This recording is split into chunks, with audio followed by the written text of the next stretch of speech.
सबसे पहले सर पूछना चाहेंगे क्वार्टरली टर्म्स पर अगर बात करें तो अप्रैल जो है कैसा रहा, आपको क्या लग रहा है? और स्पेशली अक्षय तृतीया जो रिसेंटली था, तो compare to last few years in fact कैसा लग रहा है आपको? नमस्कार आपके दर्शकों को।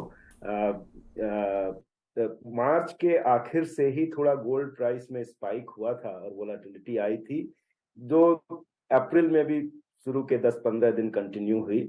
सो उस समय थोड़ा सा डिमांड सॉफ्ट हुआ था, लेकिन जैसे जैसे अक्षय तृतीया नजदीक आया और हम अपने स्कीम्स और सब कुछ लेके आए, हमने काफी अच्छा रिस्पांस देखा कंज्यूमर्स का। और अक्षय तृतीया इस साल हमारे एक्सपेक्टेशन के हिसाब से एकदम हुआ है और पिछले साल के बनस्पत काफी बेहतर भी हुआ है।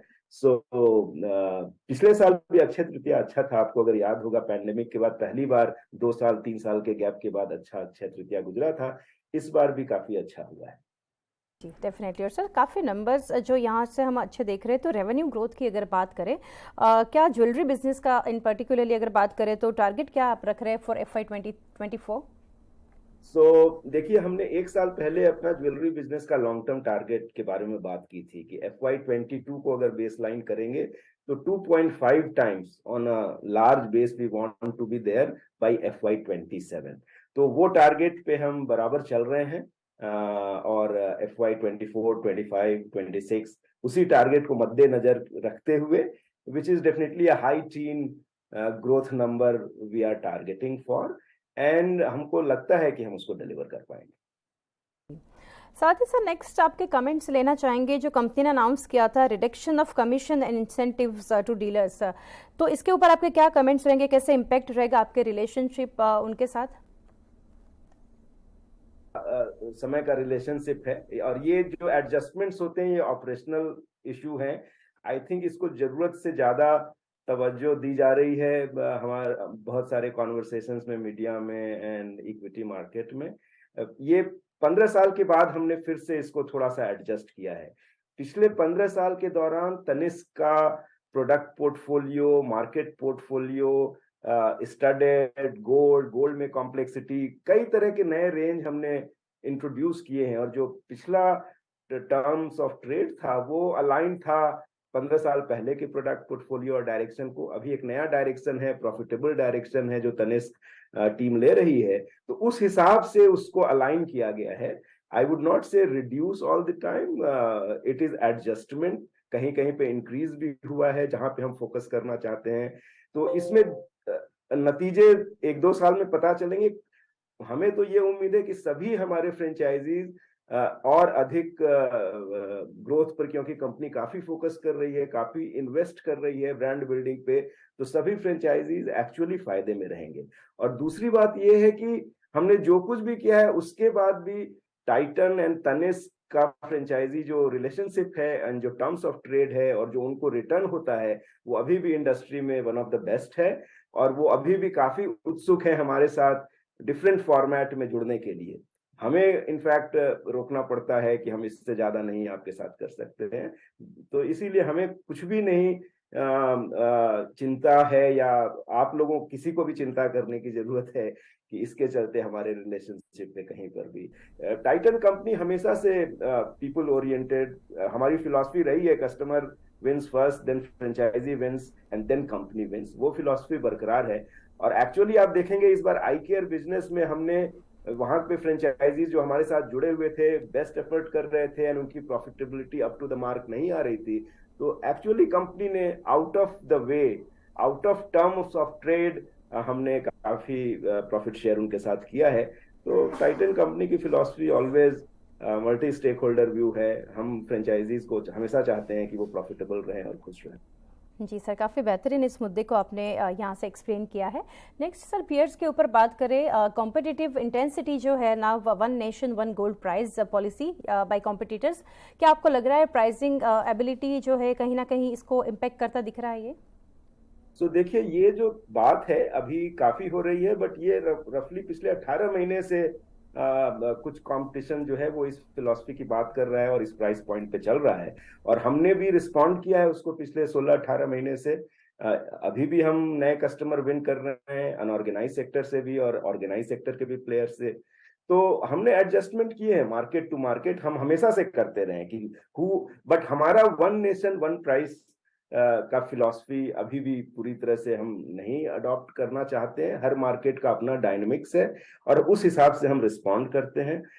और जो कुछ भी होना था, आई वुड से कि 18 महीने में काफी कुछ हो चुका है। उसके बाद भी अगर हम अपना मार्केट शेयर प्रोटेक्ट के बाद बढ़ा भी पाए हैं और कस्टमर्स हमारे पास अभी भी आ रहे हैं, वो अभी भी वैल्यू देखते हैं तनिष्क और जोया, मिया, कैरेटलैंड की ज्वेलरी ऑफरिंग में, तो वो कंटिन्यू रहेगा। हम उसके लेके हमने मार्जिन का गाइडेंस दिया हुआ है ज्वेलरी में कि 12 to 13% is a good margin band to operate, और ग्रोथ होनी चाहिए जो कि इंडस्ट्री लीडिंग हो, हम मार्केट शेयर गेन करते रहें। हमने एक ऑलरेडी एम्बिशियस टारगेट FY27 का दिया हुआ है ज्वेलरी बिजनेस के लिए और हम पूरी तरह से उस पर ट्रैक पे हैं। डेफिनेटली सर, दूसरे सेगमेंट्स के ऊपर मैं आना चाहूँगी।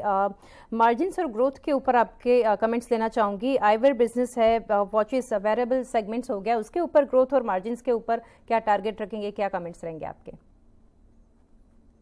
वॉचेस बिजनेस में दो सेगमेंट है। वेयरेबल स्मार्ट वॉचेस का है जो कि काफी तेजी से आगे बढ़ रहा है, काफी एक्सप्लोसिव ग्रोथ है इन इंडिया में उस इंडस्ट्री में, एंड अब हम एक मीनिंगफुल प्लेयर बन गए हैं उस सेगमेंट में पिछले साल में। जो एनालॉग सेगमेंट है उसमें वॉल्यूम ग्रोथ उतनी नहीं है, but premium growth, premium pricing, premiumisation, high end watches, international brands, वो काफी अच्छा ट्रैक्शन हो रहा है। तो उसको जो ग्रोथ है वो वॉल्यूम की बजाय प्रीमियमाइजेशन से उस सेगमेंट में आ रही है ज्यादा।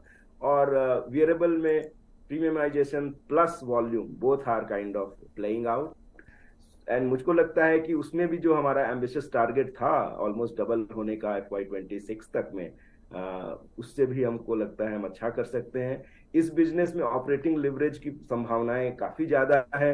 अभी 12% के आसपास हम डिलीवर कर रहे हैं ऑपरेटिंग प्रॉफिट। हम सोचते हैं कि ये टुवर्ड्स 14%, अगर हम जो ग्रोथ का हमारा टारगेट है वो हम डिलीवर कर पाए तो 14-15% की तरफ जा सकता है।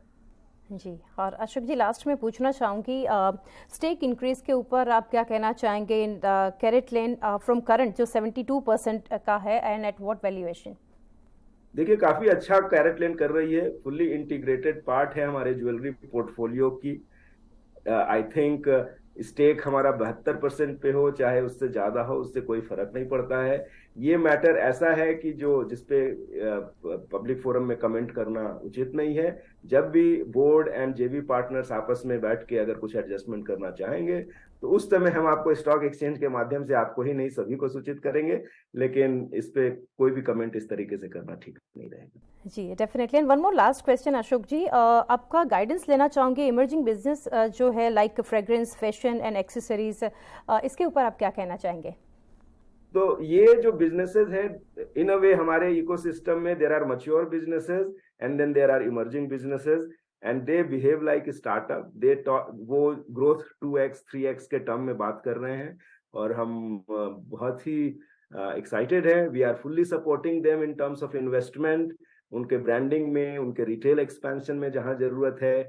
सो आप अगर देखेंगे लाइक वॉचेज में वेरेबल इज फायरिंग, अगर ज्वेलरी में देखेंगे तो मिया, कैरेटलैंड एंड जोया भी अब अपना एम्बिशन काफी आगे लेके जा रहा है।